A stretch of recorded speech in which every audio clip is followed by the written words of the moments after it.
You got here just in time. Thankfully, there's nothing to worry about for now. Change its bandages every day for the next 7 days. Seeing me nod, the veterinarian hands over a cardboard box with a fleece blanket inside. He walks me, the last customer of the day, to the door. It's getting late. It's also snowing, so be careful on your way home. As soon as the glass door of the animal hospital closes, a little head peeks out from underneath the fleece blanket.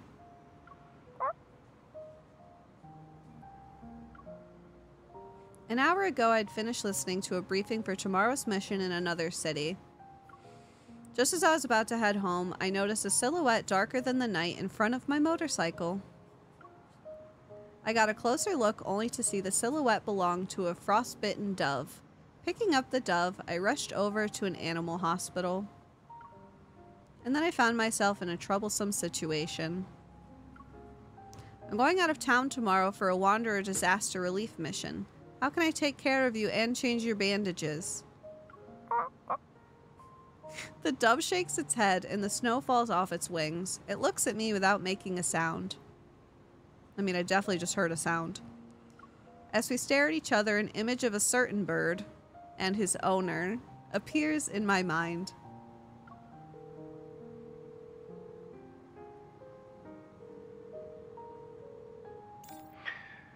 Speak. Good to see you too, Silas. Thanks. Bark! Silas, you're just waking up around this time, right? What do you mean? In other words, can we meet up in the N109 zone? I need your help. The other person in the call is silent for 2 seconds. Feeling I might have sounded too harsh, I quickly add in a question. Is that alright with you? Depends on whether or not you can make it in time. There's no reason to keep someone waiting when asking for help. Okay.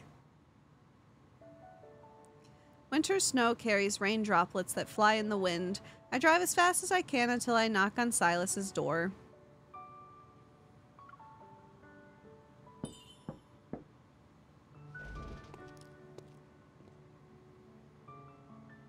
Guys, he's wearing the jacket!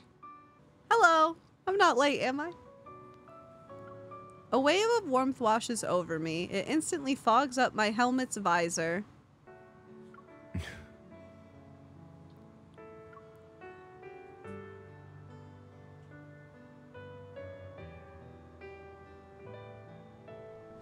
He pooped me again!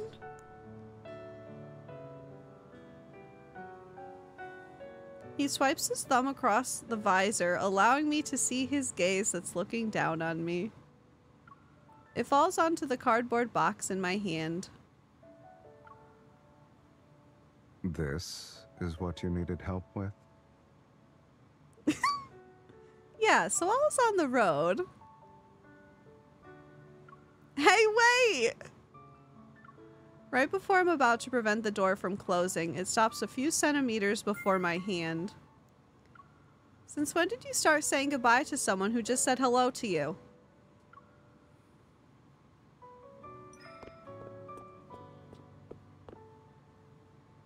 As I say these words, I manage to squeeze in through the narrow gap and enter the house. I stand next to Silas. I'm already here. The least you can do is let me finish what I have to say first. Okay. But have you ever met someone more arrogant than you, sweetie? Yeah, you! He turns, his emotionless gaze fixed on me. The stalemate lasts for a moment, and he reaches for my shoulder. My back suddenly tenses. Jump scare. Making me think he's about to grab my collar and throw me out. Instead, the door is gently closed behind me. It's as if I received tacit approval. He notices my astonishment, and his voice carries a hint of mockery as he speaks. So, not only do you want me to listen to you, But you also want my help. I mean, kinda. What's wrong, sweetie? Can you only talk if you stand near a door?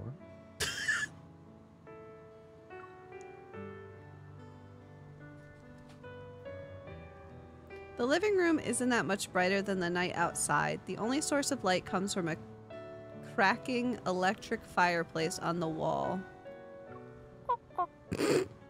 Uh-huh. Mephisto, I found you a girlfriend! Norman! Silas is sitting on the other side of the sofa. He glances at Mephisto as he continues to listen to me recount what happened. Either way, it barely survived. If no one takes care of the dove, it will have a short life. Think about it. This dove is still a baby and already has to endure a blizzard while wounded. It's so pitiful. And? Don't you want to help it? Philanthropists help others out of pity. Is that how you see me? Silas throws a question right back at me. No matter how much I try to gain some sympathy for the dove, it won't work on someone like him. Then what if it's to help me? Caught you there. As soon as I stop talking, a pregnant pause fills the room. Mephisto turns his head and gives me an inexplicable look. Why aren't you saying anything? Don't we have a bit of rapport? We resonated plenty of times already and had near-death experiences together. You should have said that first. Anyway, I see.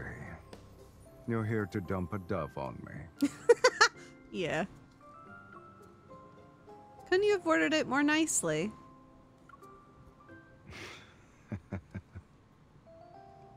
Silas doesn't respond. He stands up from the couch and then leans down to carefully pick up the dove from the box. He makes eye contact with it, but his words are directed at me. When will you be back? Huh? Aren't you dumping the bird on me because you're planning to be a goody two-shoes outside Lincoln? Oh. After a week. Why?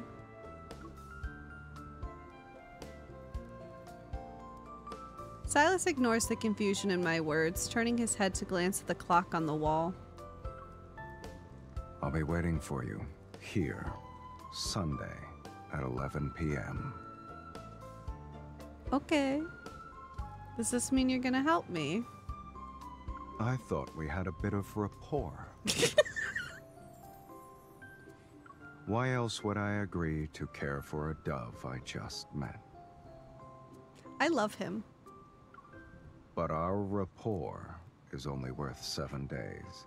Be even a minute late, and I'll consider it as you exceeding the time limit.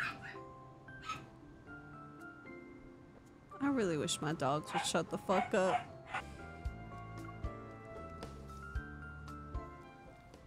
Oh my god, that same hotel room!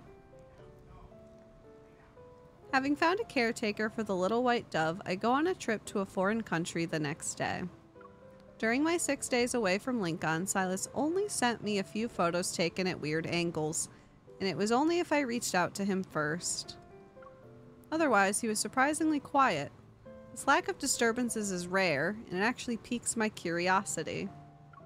On the day before I returned to Lincoln, I couldn't resist starting a video call with him. What is it? Hi, Pookie! It's me! I just wanted to know if the dove was okay. I haven't seen it in a few days. Are you worried that I've been treating it poorly? No. Not really. I just miss it.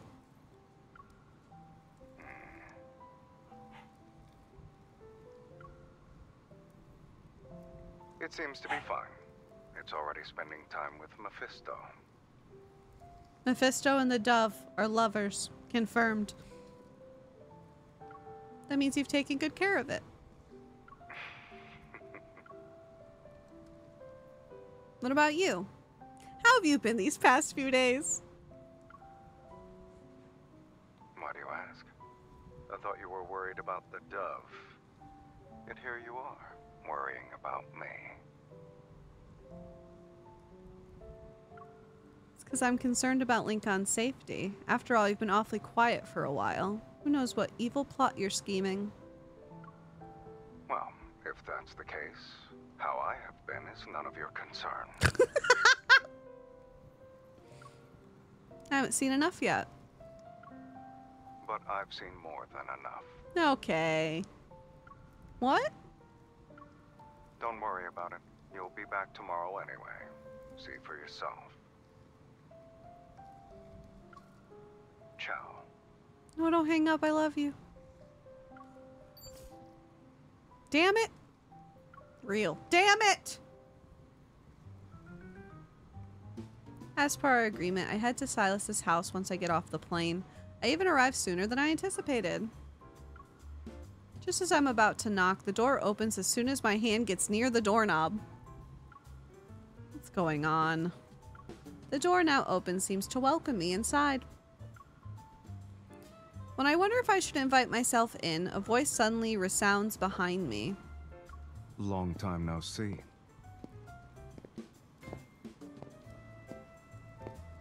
Hello, Pookie. I turn around to see a familiar face, and upon closer inspection, there's a faint bruise under his eye. Pookie, no! Sylus, did you leave the door unlocked when you went out? Didn't you say you'd be back today? I look inside the residence, which is too quiet for my liking. Where's my dove? It flew away. My dove! There's my bird! Or nor! Question mark? You had one job! Just as I'm about to scold him, he whistles and grabs my shoulder to turn me around. In the distance, a white creature steps on Mephisto's mechanical wing and swoops toward me. The white dove, which was barely alive a week ago, is now like a bird of prey. Before I can scream, Sylus extends his finger. The white dove jumps onto it immediately. He's trained my bird. Sylus and my bird are now besties. Everything's fine, huh? Why are you always messing around?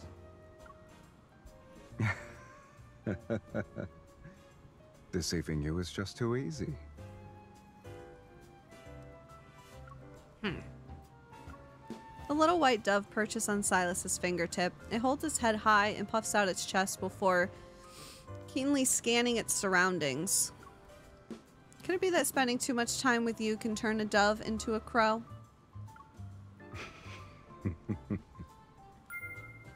You're overestimating a crow's capabilities. Following Sylus's gaze, I see Mephisto above the white dove, circling it. Though, it's possible for a crow to turn into a dove. Pookie is becoming soft for me. Before I can say anything, Sylus closes the door and walks away. What are you doing? Are you actually planning to keep the dove as a pet? We can both have pet birds. Can it be released back into the wild after a week? He stops in his tracks, then turns his head to look at me. It could have been released a while back. I was just waiting for you. Oh, Pookie.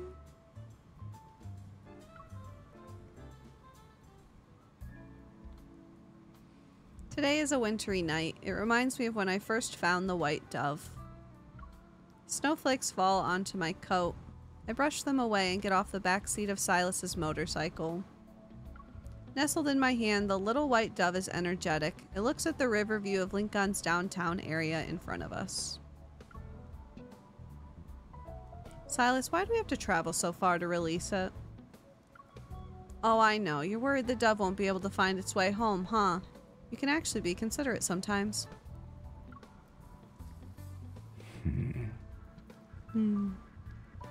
You'd rather release it into the N109 zone. I guess you don't believe it's lived a fulfilling life. Pretend I didn't say anything. The white dove in my palm seems to understand us. It lifts its head to coo at me. But do all doves raised by you end up this sad, though? Silas seems taken aback by what I said for a moment. He looks at me. Now I'm suddenly curious about how you see me. Are you sure you want to know? I could tell you. I think you're the ruthless, decisive, cruel, merciless leader of Anakinus.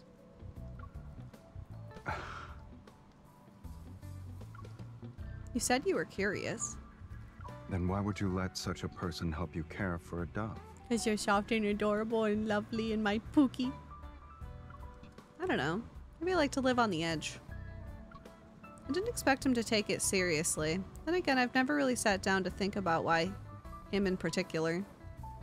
I just figured Silas would be the perfect fit. So I chose him. Like you said, even a crow can turn into a dove.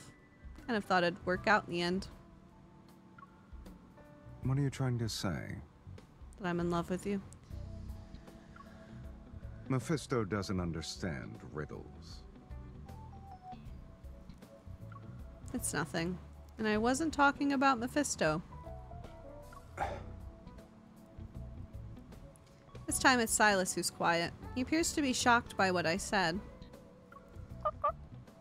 I pet the little white dove, then I give it to Silas. Since you've been taking care of it lately, I'll give you the honor of releasing it. Silas doesn't decline. He doesn't speak either. The white dove seems to understand what's going on. It flies and lands on his finger. Is there anything you'd like to say? Seeing me shake my head, Silas takes his hands and throws the dove into the air. Go. I'm not sure if the dove understood us. It doesn't linger or look back. It flies toward the moon. Maybe it's a romantic coincidence or meaningful footnote that before the dove disappears into the night, fireworks explode into specks of neon and light up the entire sky. I turn my head to look at Silas. There's a bit of surprise seemingly reflected in his gaze. Silas, I've noticed that whenever you want to protect something, you always make sure you protect it well. Whether it's a dove or a person. Is it only when I'm willing? Yeah, only when you want to do it.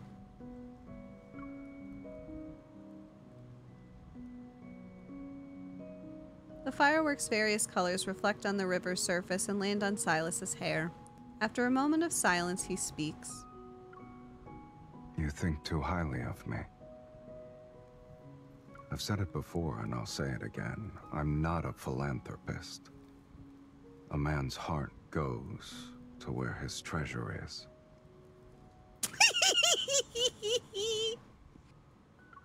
Silas's cold words dissolve the wind, making it difficult for me to discern what's real or not. But it's as if it doesn't matter. I don't care. After all, I'm not a dove that needs your protection.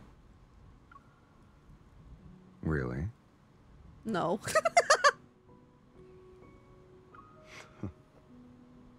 It's for the best.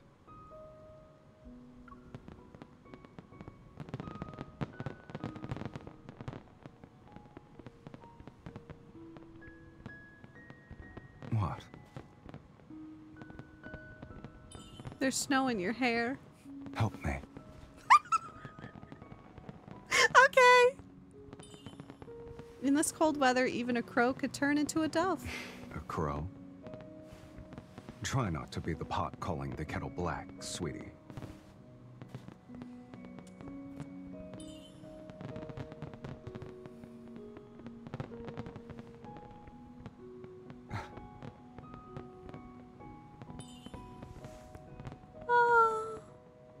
What are you drawing?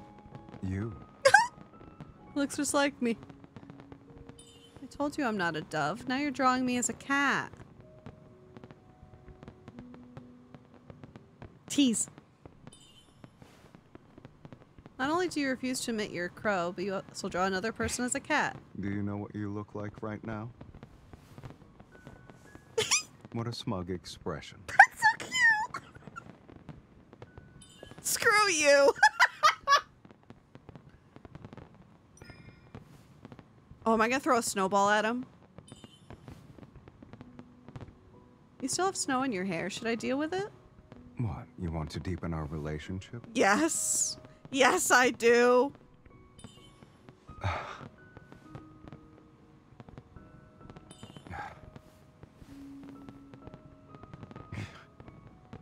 Unprompted benevolence wasn't out of the kindness of your heart.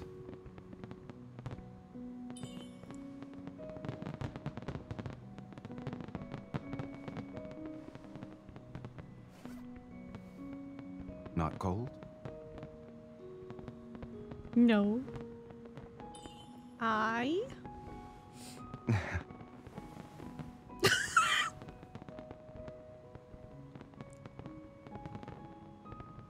Silas! Come on, follow me.